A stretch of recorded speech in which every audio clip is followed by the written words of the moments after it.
Hi guys, magandang araw po sa inyong lahat. Ito po ang inyong lingkod, si DIY KKB Informative. At matutunghayan po natin ngayon ang ating butihing Vice Presidente, Sara Zimmerman Duterte. At patungkol po ito sa amnesty na pinanukala ng ating gobyerno sa kasalukuyan. Sa ilalim po ng ating butihing Presidente Bongbong Marcos. So dito po sinasabi niya ang kanyang hinaing patungkol dito sa amnesty na kanyang ipinanukala at isinabatas.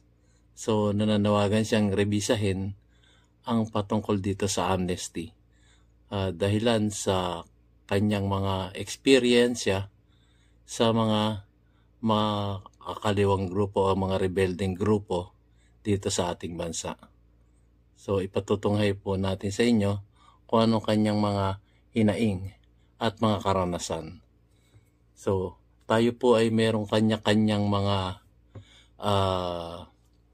pananaw patungkol dito sa panukalang batas na ipinalabas ng ating butihing Presidente Bongbong Marcos. So tunghayan po natin, maaaring umayon kayo, maaaring hindi rin kayo aayon, pero may sarili-sarili tayong pananaw.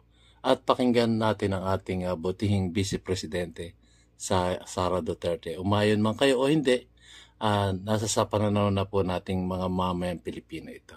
So ito na po, ito po ay nagmula sa Office of the Vice President. Ito po siya.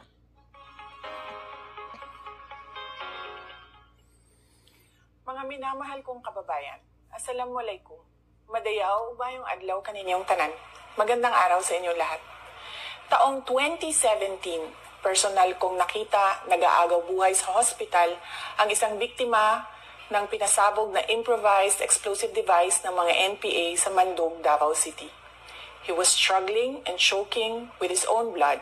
It was truly a painful sight. Hindi ko rin malilimutan ang paghingi ko ng tawad sa ina ng namatay na opisyal ng Philippine Army dahil sa nangyaring engkwentro sa Barangay Paquibato, Davao City. Hindi ako nakapagsalita nung ako'y tanungin kung ilang anak pa ba ang mamamatay dahil sa mga terorista sa Davao City. Mga kababayan, walang katulad ang kasamaan ng teroristang Communist Party of the Philippines, National People's Army at National Democratic Front of the Philippines sa kapwa nila Pilipino. Hindi na mabilang kung ilang sibilyan kabilang na ang mga menor de edad ang naging biktima ng madugong digmaang idinulot ng mga terorista. Maraming batang estudyante ang hindi nakapagtapos ng pag-aaral dahil dinala sila sa bundok upang maging armadong terorista. Hindi na rin mabilang ang mga barangay captains, kagawad, security volunteers, pulis at sundalo na nagbuwis ng kanilang buhay para protektahan ang ating mga komunidad. Nananawagan ang kanilang mga pamilya ng hustisya, subalit hindi ito makakamit kung bibigyan natin ang mga teroristang grupo ng amnestiya sa pamamagitan ng Proclamations 403 at 404. Sumusuporta ako sa mga hakbang para itaguyod ang kapayapaan sa bansa because the fight against terrorists is deeply personal to me as it is deeply personal to the families of countless Filipinos whose lives were forever upended because of the madness of terrorists. Pero hindi ang pagbibigay ng amnestiya ang daan sa kapayapaan. Ang dapat nating gawin ay pagpatuloy ang ating mga nasimulan sa NTF-ELCAC at mas palakasin pa ang mga ito. Panalo na tayo, lumalaban na ang mga komunidad. Mr. President, the government's statement with the NDFP in Oslo was an agreement with the devil. Napatunayan na natin sa kasaysayan na hindi sila seryoso at wala silang sinseridad sa usaping pangkapayapaan. Gagamitin nila itong peace negotiation sa pagtraidor sa pamahalaan at paglinlang sa taong bayan. We appeal to your power to review these proclamations and agreements. Apo BBM, sana po ay isalang-alang natin ang ating mga komunidad na naging pugad ng mga terorista sa mahabang panahon na ngayon ay lumalaban na at tumutulong sa pamahalaan. Let us honor the memory of those who died in the senseless and bloody attacks of the NPA-CPP.